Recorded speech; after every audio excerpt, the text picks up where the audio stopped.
Villanova, what are the kind of problems they present when you see them on tape? Yeah. Well, first they play extremely hard. They hold people to 37% from the field, which means defensively they're big, strong, athletic. They get to places. They take pride in their defense. They're hard to screen. They play a lot of guys, so they have fresh bodies.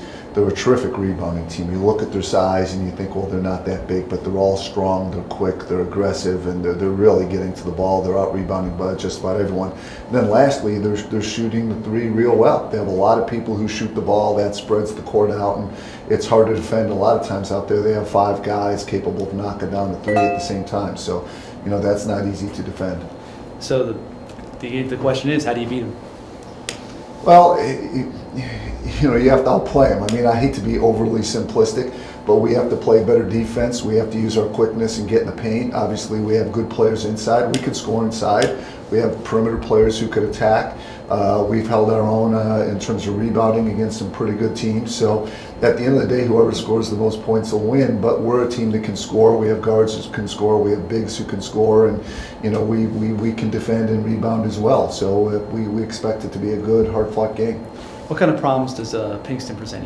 He's pretty big for a guard to defend, but he's also pretty quick for a big to defend. Pinkston's success largely lies in the fact that he's hard for everyone to match up against. And you're exactly right. He's quicker than most big guys. He's much bigger and stronger than most guards or wings. So he's just a problem. He's really hard to defend, and you have to challenge the smaller guys to front him and battle him, and you have to challenge your bigger guys to stay in front of them and use their size, and there's really no easy answer on that. You just hope that you have some guys who can rise up to the challenge and make things hard on them. Do you start with DJ on him?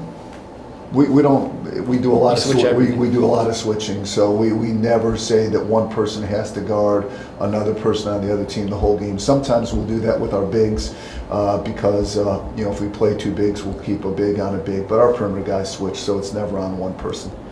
Are you? You've had a few days off here. Are you healthier than you were 8 days ago? Yeah, I think we're better off, far better off than we were in the islands, and better off than we were a week ago.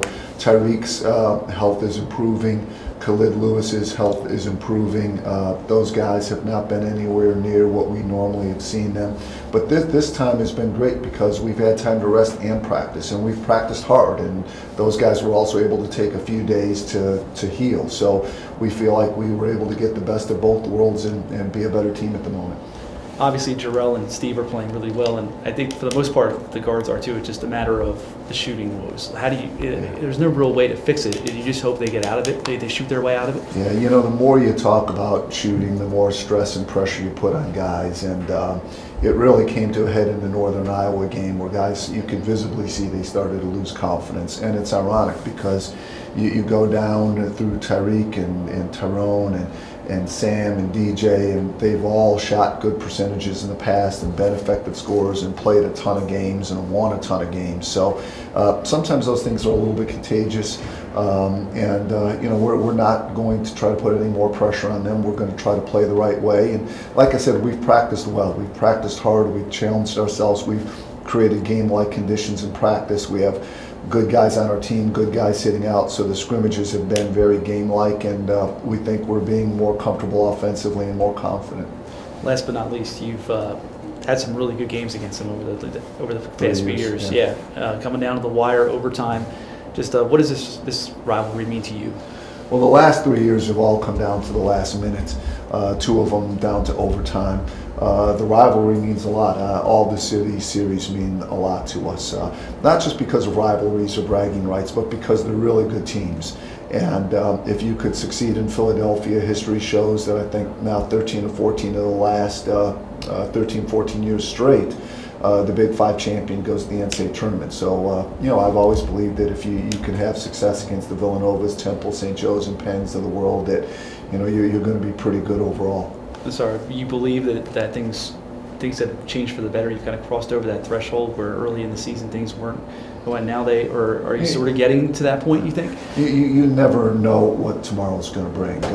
I think that we played 7 games in the first 2 weeks, and we weren't quite right in those 2 weeks. And when you play a game just about every other day, there's no time for guys to heal. There's no time for practice. There's no time for adjustments. There's no time to address anything mental. There's just game after game after game, and we struggled during those first 2 weeks, unfortunately and surprisingly. But I think our last 2 games were better, and we've had a real good week, so we do think we're moving forward. But every day is different. If you knew what was going to happen, you wouldn't have to play the games, and that's what makes it exciting. We are excited. All right. Thank you, Coach. Thanks. Appreciate it. Good All to right. see you again. Thank you.